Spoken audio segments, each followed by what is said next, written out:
Hi guys, welcome to another episode of some Pauli Rising. Now, this could be quite an important episode for this series, because it could set up quite a grandstand finish. Now, obviously, we are going to do the LiveCom against Heidenheim today, but the question is, what kind of state are we and the league in before the game? So, we're just going to quickly run through the games that we played. There was only two, so it won't take too long, and then we can get straight into the LiveCom, which is going to be massive. So, the first game of the month we played was against Darmstadt, and we had to win, and my God, at times I didn't think we would, but we managed to come from behind against them. They went in the lead very, very early on through Dominic Stroll-Enol, I believe is his name. I don't know why it's running as slowly as this. Oh, come on. I apologise for this. This is bizarrely slower than usual.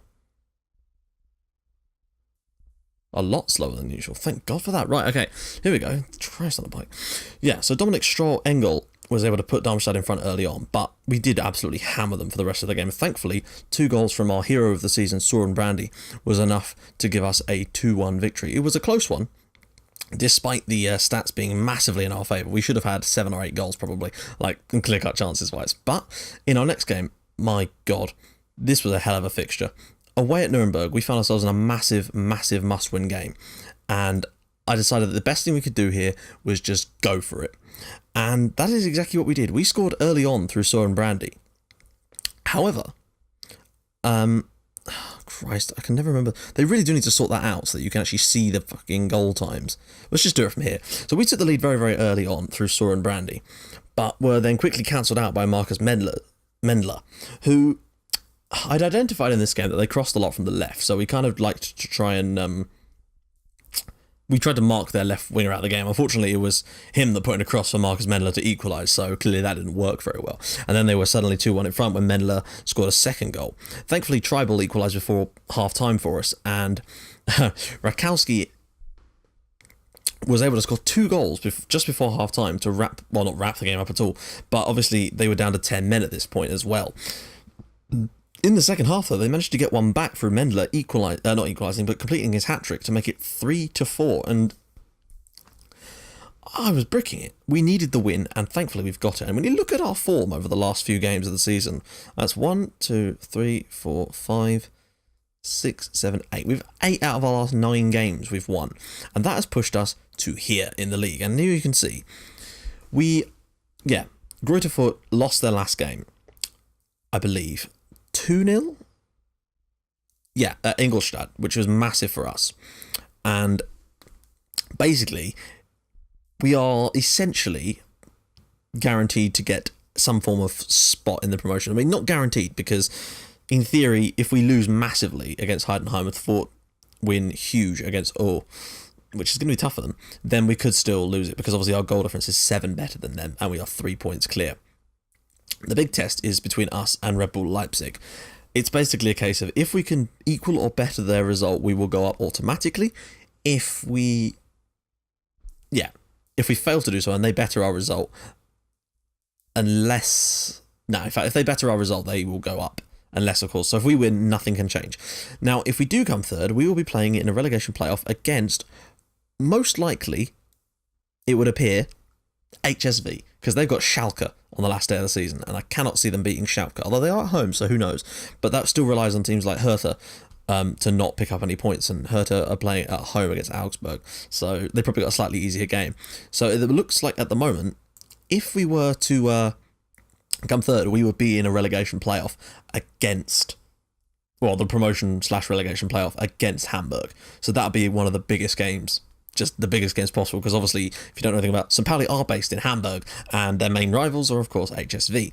So, yeah, that would be huge. Now, what would happen, I've decided, if we do get into that, if we don't go up in today's game, again, by beating Heidenheim, and we do end up coming third, I'm going to do a special episode, firstly, to celebrate the fact that we've hit 100 subscribers, though at the moment, I think it's like 160 or something from at the time of me actually making this video, so it's a bit delayed. But what I'll do is, because I think it's a 2-legged affair, I'll put both legs in one big episode, and they'll both be live-commed, so you guys can see the full extent of the drama and all that kind of silly old crap. Right, that's about enough chat for now.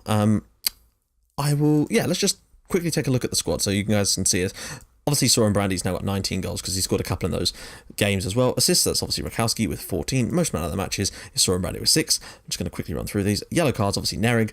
Now, one thing that is very, very annoying is that in the past week, we have had the most ridiculous spell of injuries again. And if anyone says that these injuries are realistic, then I'm getting a bit sick of it because I have no... Look, so Nerig is out. Then the previous day, this happened. One, Startsev out. Uphoff out. Tiedemann out. Bieren out. Him. Abrahamian out. That's 5 players in one day. And it's like 6 to 7 weeks. 3 to 4 days, far enough. 5 to 6 weeks. 7 to 10 days. 4 weeks. They're not short injuries, most of these. Look, Nerig, 2 to 3 weeks.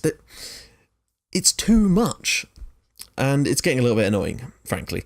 But thankfully, a lot of those were youngsters. But Nerig is going to be a miss. So we're going to have to bring in someone else to play his role today. Now, as for Heidenheim, what I've identified about them is that they've got some decent height. So we're probably going to go with some low crosses today. Oh, great. Just skip through all of this stuff. Don't think any of this is that important, particularly. Right. So, yeah, they're not particularly pacey. And because we're the home team, thank God, they're playing a sort of 4-4-1-1, which we can generally deal with, which means we can push up a little bit against them, in theory. Or that's what I'm going to start with anyway. So we're going to start pushed up. I'm going to close down a little less. I'm just going to leave that off for now. And if it doesn't work, then we'll put it on. We're already on low crosses from a previous match. So that is cool. And I think that will do for now on that particular front. Let's just do a little quick pick here and then we'll mess it around. See, actually, I think that's probably about right. I can't see.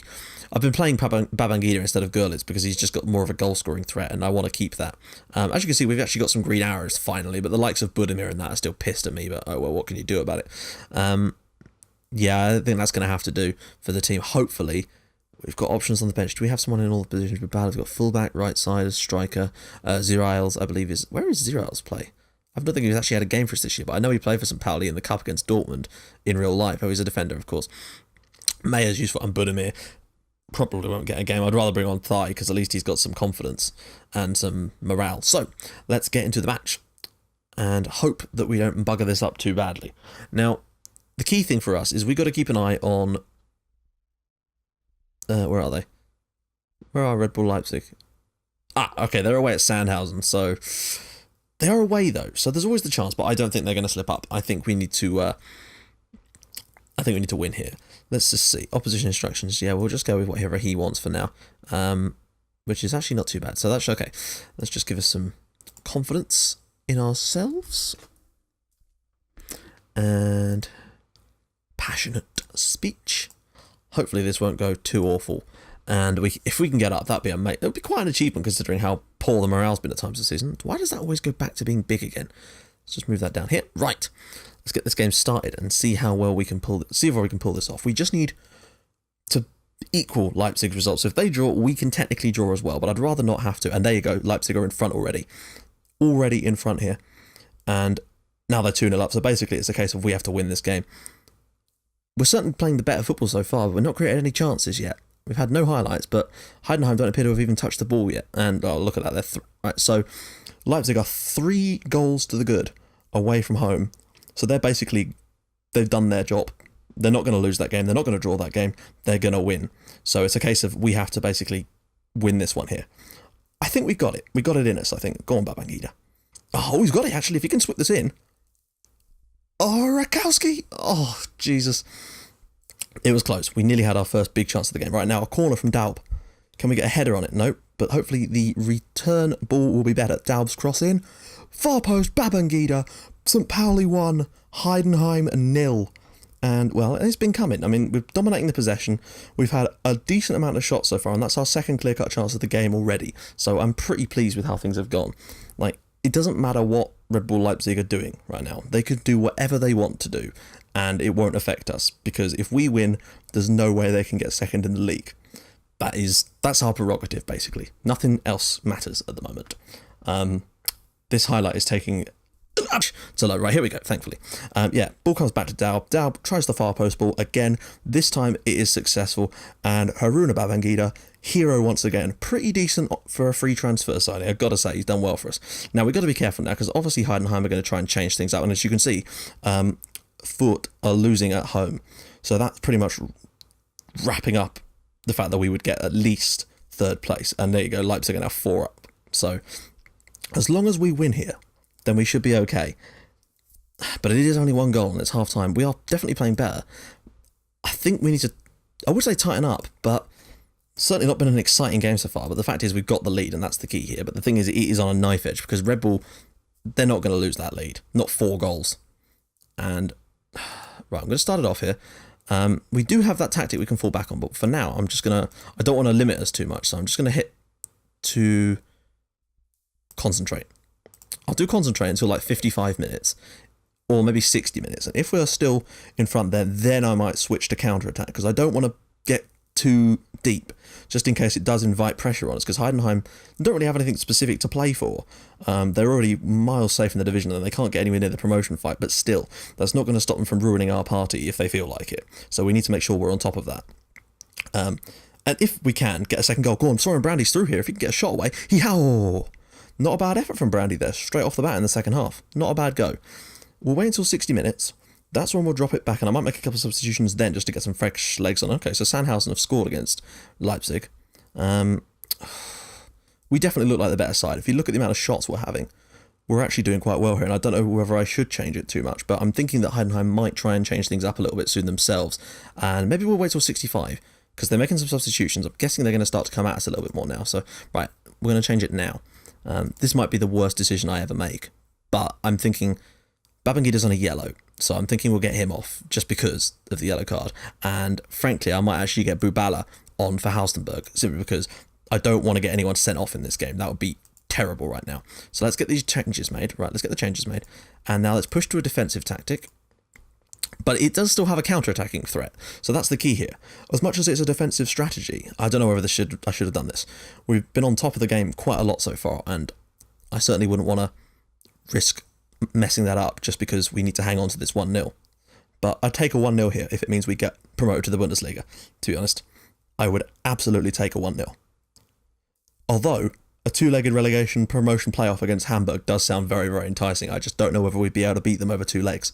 That's my problem. I'd rather beat Heidenheim now, who I'm sure we can beat, than have to worry about beating a side like Hamburg over 2 legs. That's my main fear. So let's hope we can wrap it up today and get ourselves going later into a brand new season, basically. Oh, that's a good ball. Brandy's in here. Come on, Brandy. He can wrap this up for us here if he can score. Oh, he's missed it. We have 20 minutes to go, and I think if Brandy had scored that, that probably would have been us done. We'd have won. I can't see Heidenheim scoring 2 goals, but 1 is always possible in this game. We definitely don't deserve to concede it because they've not been good enough. I might just make another substitution here and just give us some fresh legs up front. It's a bit of a risk, but Soren Brandy's not actually had a great game. So we're going to bring on Thai, who actually played quite well for us before we signed Brandy in the first few games of the season. So let's go. For the last 10 minutes, Thai will lead the line for us. Maybe he can catch him on the break. 7 minutes to go, and we are promoted. And it's 2 there, and Tom Tribal is injured. Oh, God. We have no subs. I made the 3rd substitution. 6 minutes later, Tribal's injured. I'm just going to drop Dauber back into that middle part there, and obviously we can't lose Tribal, but what is Dauber's central midfielder? I mean, he can play that role, so that's fine. That's going to have to do, but we're going to be playing the last 4 minutes of this game, plus stoppage time with 10 men. And I'm hoping we don't get caught out here, because if we do, I'll be so frustrated. We've got 2 minutes to go, 1.5 minutes until we are promoted. Come on, that's got to be it now, surely. Come on, that's... How much injury time do they want? Oh, I see 3 minutes. I thought I said 2. Never mind. That'll do. That'll do. That will do. Come on. Surely that'll... There we go. St. Pauli 1, Heidenheim 0, and St. Pauli are promoted to the Bundesliga. And, wow. It was not exactly a classic, but the point is we've scraped out the 1-0 win that we needed, and that has left us on 70 points, which is enough to go up automatically.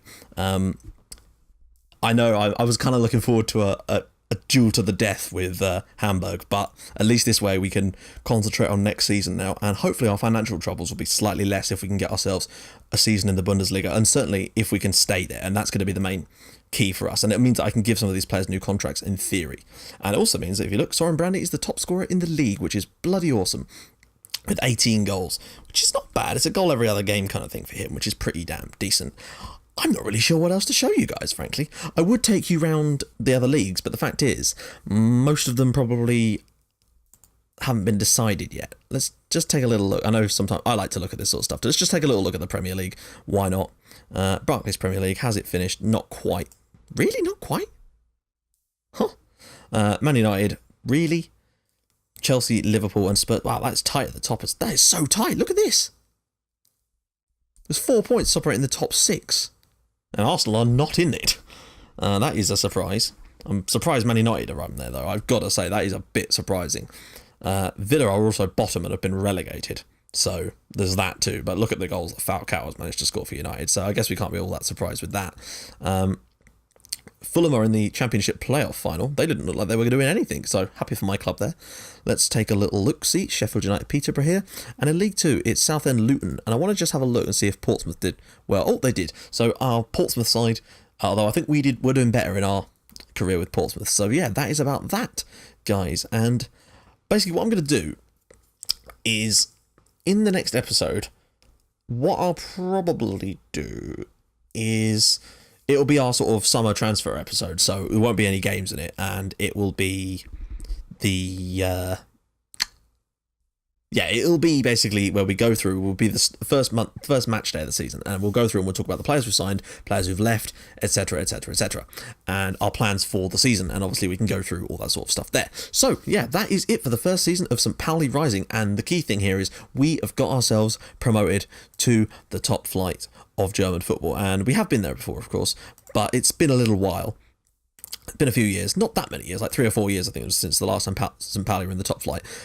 Did HS... Oh, no, that game hasn't been played yet. They're playing on... Oh, they're playing at 3:30, I see. And Bayern, as you can see, won the league at an absolute canter from Dortmund, Werder Bremen and Borussia Mönchengladbach, which is not a huge surprise there. So yeah, that is about that. If you've enjoyed this first year of St. Pauli Rising, please feel free to drop a like on the video, and if you'd like to even more than that, and you haven't already subscribed, please feel free to subscribe as well. And I will see you guys in das Bundesliga. And until next time, bye-bye.